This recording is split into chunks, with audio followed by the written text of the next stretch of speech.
మంచు ఫ్యామిలీలో రచ్చ కొనసాగుతోంది. ఇంటి గొడవలు కాస్త పోలీసుల కేసులు, ఘర్షణలకు దారితీశాయి. ఈ గొడవల వల్ల అనారోగ్య సమస్యలతో మోహన్ బాబు గచ్చిబౌలిలోని కాంటినెంటల్ హాస్పిటల్లో చేరారు. నిన్న జరిగిన దాడిలో మోహన్ బాబుకు గాయాలయ్యాయని హెల్త్ బులెటిన్ రిలీజ్ చేశారు డాక్టర్లు. ఇక తన తండ్రి మోహన్ బాబు దేవుడని, ఆయన్ను మంచు విష్ణు ట్రాప్ చేశారని ఆరోపించారు మనోజ్. ఆస్తి కోసం తాను పోరాటం చేయడం లేదని, ఆత్మగౌరవం కోసం ఫైట్ చేస్తున్నానని తెలిపారు. మీడియా ప్రతినిధులపై జరిగిన దాడికి తాను క్షమాపణలు చెబుతున్నామన్నారు. జల్పల్లి నివాసం నుంచి నోటీసులపై విచారణ ఇచ్చేందుకు రాచకొండ సిపి ఆఫీసుకు వెళ్లారు మంచు మనోజ్. ఇక మీడియా ప్రతినిధులపై దాడి ఘటనపై రాచకొండ సిపి ఇచ్చిన నోటీసులను సవాల్ చేస్తూ హైకోర్టులో లంచ్ మోషన్ పిటిషన్ దాఖలు చేశారు మోహన్ బాబు. ఇంటి దగ్గర సెక్యూరిటీ కల్పించాలని రాష్ట్ర ప్రభుత్వం పట్టించుకోలేదన్నారు. తన ఇంటి దగ్గర పోలీస్ పికెట్ ఏర్పాటు చేసి భద్రత కల్పించే ఆదేశాలు ఇవ్వాలని కోరారు మోహన్ బాబు. ఆయన తరపున హైకోర్టులో పిటిషన్ దాఖలు చేశారు సీనియర్ న్యాయవాదులు నగేష్ రెడ్డి, మురళీ మనోహర్. జల్పల్లిలోని ఇంటి దగ్గర భద్రత కల్పించడంలో పోలీసులు విఫలమయ్యారని తెలిపారు. Family మ్యాటర్స్లోకి media రావద్దన్నారు Manchu Vishnu. కొన్ని మీడియా సంస్థల అత్యుత్సాహంతోనే ఘటన జరిగిందన్నారు.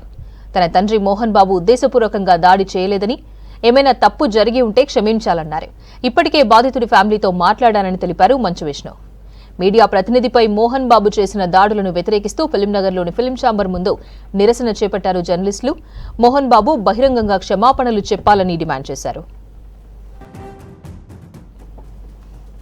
మరిన్ని డీటెయిల్స్ ధనరాజ్ లైవ్ లో అందిస్తారు. ధనరాజ్, మంచు ఫ్యామిలీ వివాదంపై సిపి విచారణ అప్డేట్స్ ఏంటి?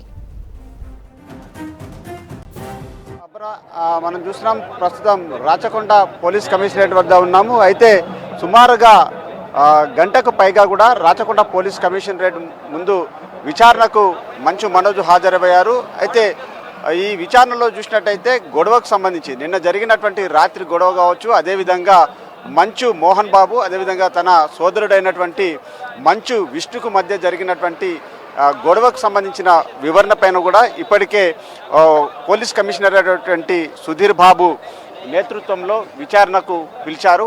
ఈ క్రమంలోనే ఆయన 12:30కు విచారణకు హాజరయ్యారు.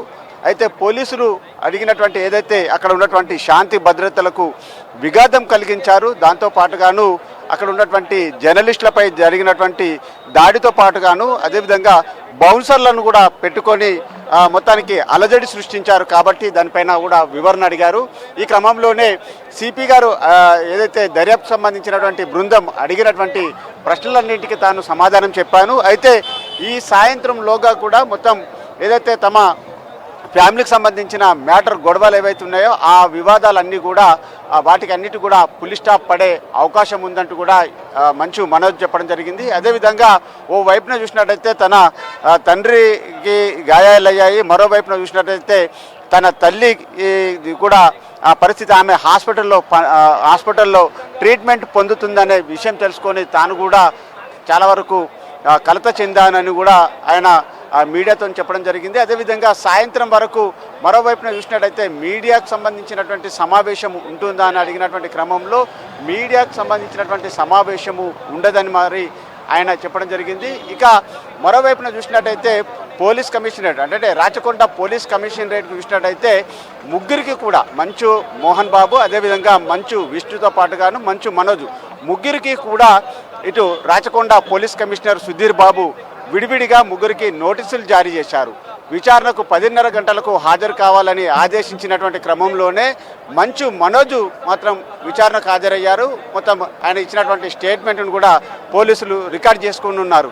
మరికొద్ది సేపట్లో మంచు విష్ణు కూడా ఆ తర్వాత విచారణకు హాజరవుతానంటూ కూడా ఆయన చెప్పడం జరిగింది. అయితే పోలీసులకు సంబంధించినటువంటి విషయాన్ని కూడా కొంత ఏకరు పెట్టారు. ఏదైతే తమకు భద్రత కల్పించే వ్యవహారంలో పోలీసులు పట్టించుకోలేదు, తమకు సరైనటువంటి సెక్యూరిటీ ఇవ్వలేదనే విషయాన్ని కూడా ఆయన మంచు విష్ణు కూడా చెప్పడం జరిగింది. అయితే ప్రతి కుటుంబంలోనూ వివాదాలు ఉంటాయి, అదేవిధంగా తమ కుటుంబంలో కూడా అన్నదమ్ముల మధ్య వివాదాలు ఉన్నాయి. కాబట్టి ఇందులో ఎవరైనా ఇతరులు ఎవరైనా ఇన్వాల్వ్మెంట్ ఉంటే వాళ్ళంతా కూడా ఈ ఇన్వాల్వ్మెంట్ బయటికి వెళ్ళిపోవాలి, తాము కుటుంబ సమస్యను తామే పరిష్కరించుకుంటామంటూ కూడా చెప్పడం జరిగింది. ఈ మరోవైపున చూసినట్లయితే మంచు మోహన్ బాబు కూడా రాచకొండ కమిషనరేట్కు తన గన్ను సరెండర్ చేయాలి, అదేవిధంగా అక్కడ శాంతి భద్రతలకు విఘాతం కలిగించి జర్నలిస్టులపై దాడి చేసినటువంటి క్రమంలో కూడా దానికి నోటీసులు జారీ చేశారు కాబట్టి తాను హాస్పిటల్లో ఉన్నాను. అదేవిధంగా ఆయన లంచ్ మోషన్ అంటే హైకోర్టులో లంచ్ మోషన్ పిటిషన్ కూడా దాఖలు చేయడం జరిగింది. ఏదైతే తాను విచారణకు హాజరు కాబోను, అంతేకాకుండా తమకు సెక్యూరిటీని భద్రతను కల్పించాల్సింది పోలీసులు అంటూ ఇటు హైకోర్టులో లంచ్ మోషన్ పిటిషన్ దాఖలు చేయడం జరిగింది.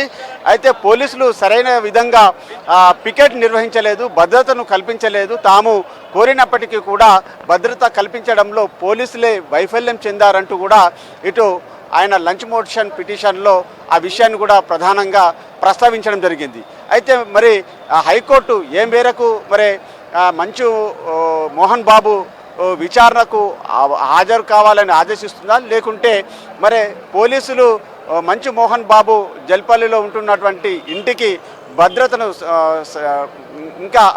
భద్రతను కల్పించే విషయాన్ని పైన కూడా నోటిఫై చేస్తుందా అనేది కూడా చూడాల్సినటువంటి అంశం. మొత్తం మీద చూసినట్టయితే మంచు కుటుంబ ఫ్యామిలీకి సంబంధించినటువంటి ముగ్గురు అంటే ఓవైపున మోహన్ బాబు, మరోవైపున మంచు విష్ణు, మరోవైపున చూసినట్టయితే మంచు మనోజు, ముగ్గురి మధ్య జరిగినటువంటి కన్వర్జేషన్, ఆస్తిపాస్తులకు సంబంధించినటువంటి తగాదాలు, విభేదాలు కారణంగానే మొత్తానికి ఈ వ్యవహారం జరుగుతుందనేది తెలుస్తూ ఉంది. అదేవిధంగా విద్యానికేతన్ ఏదైతే యూనివర్సిటీ ఉందో ఆ యూనివర్సిటీ అంతా కూడా మొత్తం రూల్స్ ప్రకారమే నడుచుకుంటుంది అని ఇటు విష్ణు కూడా చెప్పడం జరుగుతుంది. ఏదైతే తన తండ్రి సంపాదించినటువంటి ఆస్తి ఏదైతే ఉందో ఆ ఆస్తినంతా కూడా మోహన్ బాబు ఎవరికి ఇవ్వాలనుకుంటే ఆయన ఇస్తారు.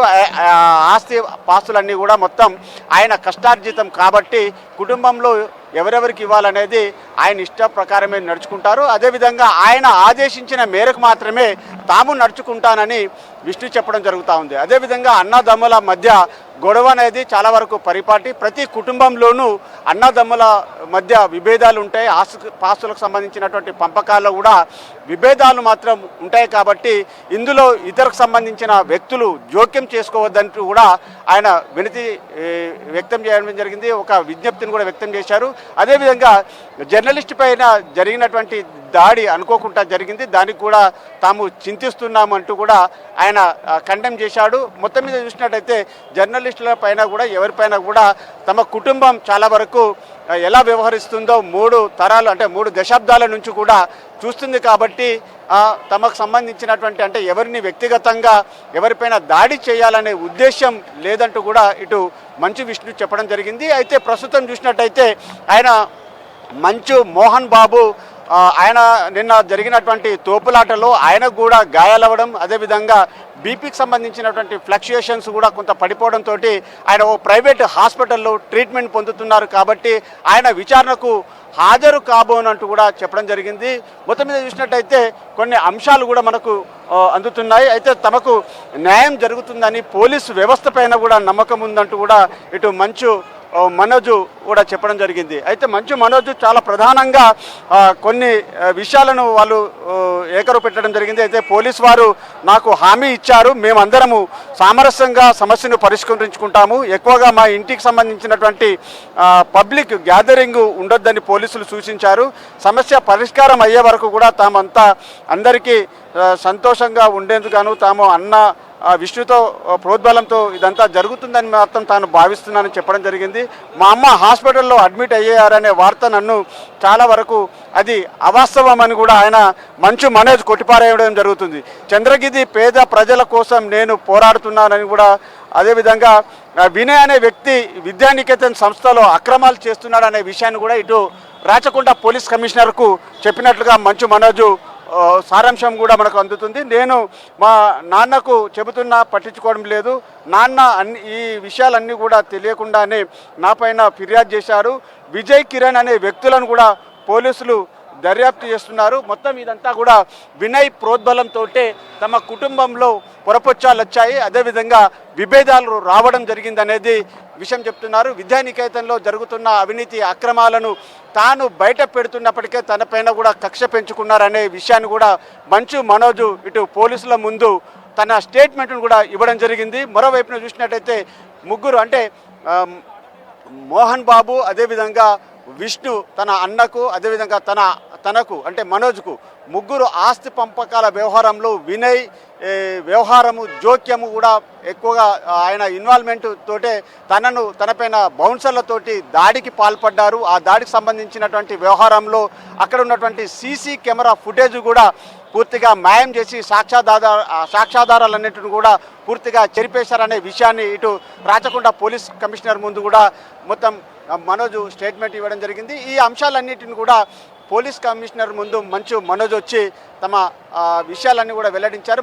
మరికొద్ది సేపట్లో మంచు విష్ణు కూడా రాచకొండ పోలీస్ కమిషనర్ ముందు హాజరయ్యి తనకు సంబంధించినటువంటి ఆస్తి పంపకాలతో ఇటు మోహన్ బాబు కావచ్చు, తండ్రి కావచ్చు, అదేవిధంగా మనోజ్తో ఉన్నటువంటి విభేదాలు, అదేవిధంగా తమకు నోటీస్ జారీ చేశారుగా దానిపైన కూడా క్లారిఫికేషన్ ఇచ్చే అవకాశం ఉంది. అపర్ణ.